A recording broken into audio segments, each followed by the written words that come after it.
ఇచ్చిన ప్రకారంగా మొట్టమొదటి విడతగా 7,000 రూపాయలు ఇవ్వడం జరిగింది. మళ్ళీ రెండో విడత కూడా 7,000 ఇవ్వడం జరుగుతుంది. మూడో విడత 6,000 ఇవ్వడం జరుగుతుంది. ఇచ్చిన మాటని ఖచ్చితంగా సంవత్సరం నిలబెట్టుకుంటూ వచ్చారు. ఇవాళ రోజున ఇంట్లో చదువుకునే పిల్లలకి ఎంతమంది ఉంటే అంతమంది ఇవాళ రైతులకి వేసాం. మరి ఇందాకే కొనకల నారాయణరావు గారు చెప్పినట్లుగా ఉచిత బస్సు గురించి కూడా మాట్లాడే అర్హత వాళ్ళకు ఉందా? వాళ్ళు అంటా ఉన్నారు అన్ని బస్సులకి ఇవ్వట్లేదుగా, కొన్ని బస్సులకి ఇస్తా ఉన్నారు కదా.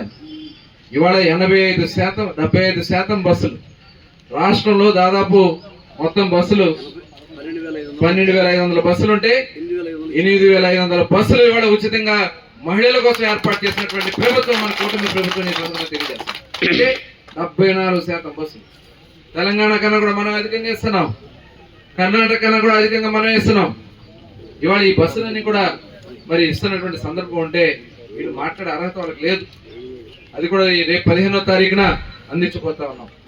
అలాగే ఆటో సోదరుల కోసం కూడా ఆటో కూడా ఎవరు ఇబ్బంది పడాల్సిన అవసరం లేదు. వాళ్ళ బస్సులు వెళ్ళిపోతారు, మాకు కిరాయిలు ఉండవని చెప్పి ఎవరు ఆలోచించాల్సిన అవసరం లేదు. వాళ్ళకు కూడా 10,000 రూపాయలు ఇవ్వబోతున్నాం.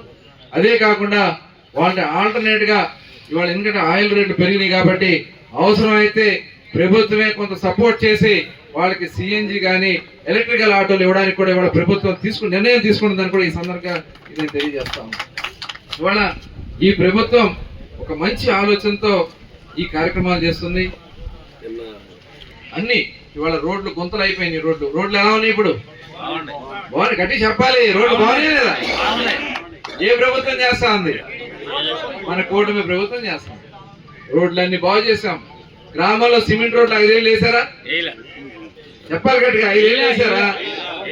ఇవాళ మనం ఎక్కడికి వెళ్ళినా టీ తాగుతున్నా వీళ్ళందరూ సోకాళ్ళు ఇవాళ మాట్లాడుతూ ఉన్నారు. వాళ్ళందరూ వచ్చి ఇవాళ ఏమైపోయారు? ఆ రోజున రోడ్లు అడిగితే బయటకు వచ్చి మాట్లాడాలంటే భయం, బయటకు వచ్చి ఎవరైనా సమస్య చెప్పుకోవాలంటే భయం, ఏదో కేసు పెట్టడం. రోడ్ల మీద జగన్ బాంబు వేయడానికి కుదరదుగా, ఎందుకు రాళ్ల మీద వేస్తాడు.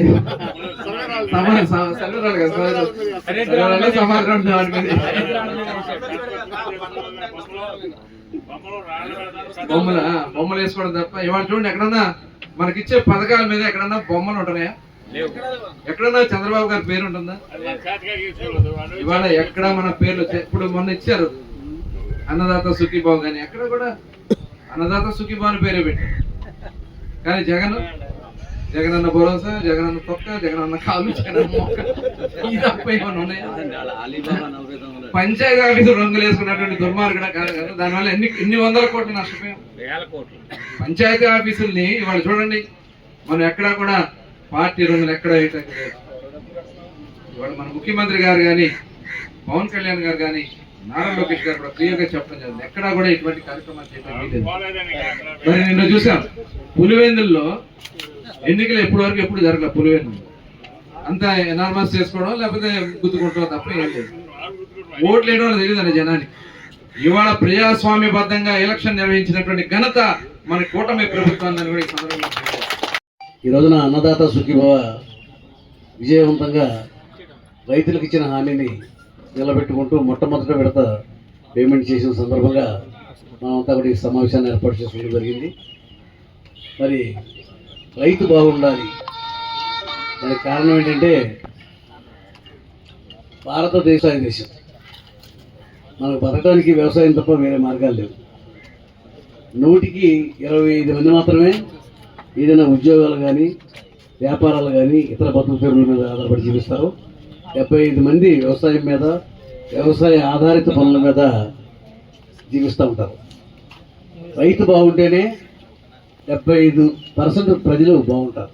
రెడ్డి గారు సుదీర్ఘమైన ఉపన్యాసం ఇచ్చారని చెప్పి మీరు అనుకున్నారు, కానీ అందులో విషయం చాలా ఉంది.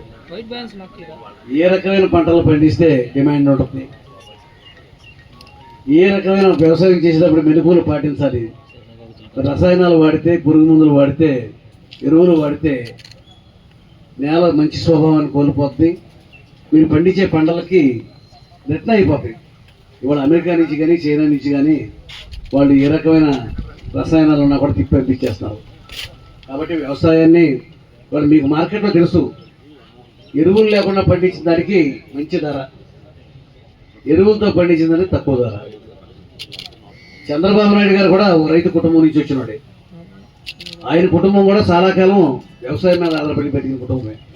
ఖర్జూరపు నాయుడు గారు కానీ, అమ్మనమ్మ గారు కానీ, వారి కుమారుడు చంద్రబాబు నాయుడు కూడా సెలవు రోజుల్లో వ్యవసాయానికి వెళ్ళి వ్యవసాయం పని చేసినోడే. అందువల్ల రైతు సమస్యలు ఆయనకు తెలుసు. ఇవాళ ఇంతమంది ముఖ్యమంత్రులు వచ్చారో మనం ఎరుగున్న తర్వాత ఏ ముఖ్యమంత్రి కూడా వ్యవసాయం గురించి, రైతు గురించి మరి అండగా నిలబడుతున్నాం. కానీ ఒక ఎంత ఖర్చు అయినా వెనకాడకుండా మరి కష్టాలు వచ్చినప్పుడు ప్రకృతి విపరీత్యాలు వస్తాయి. వచ్చినప్పుడు రైతులకి ప్రభుత్వం అండదండలు కావాలి. ఆ రకంగా నిలబడటంలో చంద్రబాబు నాయుడు గారు ఆ రోజున ధాన్యం కనుక వర్షంలో తడిసిపోయి పాడైపోతే ఆ ధాన్యాన్ని చంద్రబాబు నాయుడు గారే కొనుగోలు చేసి రైతుకి అండగా నిలబడటం జరిగింది.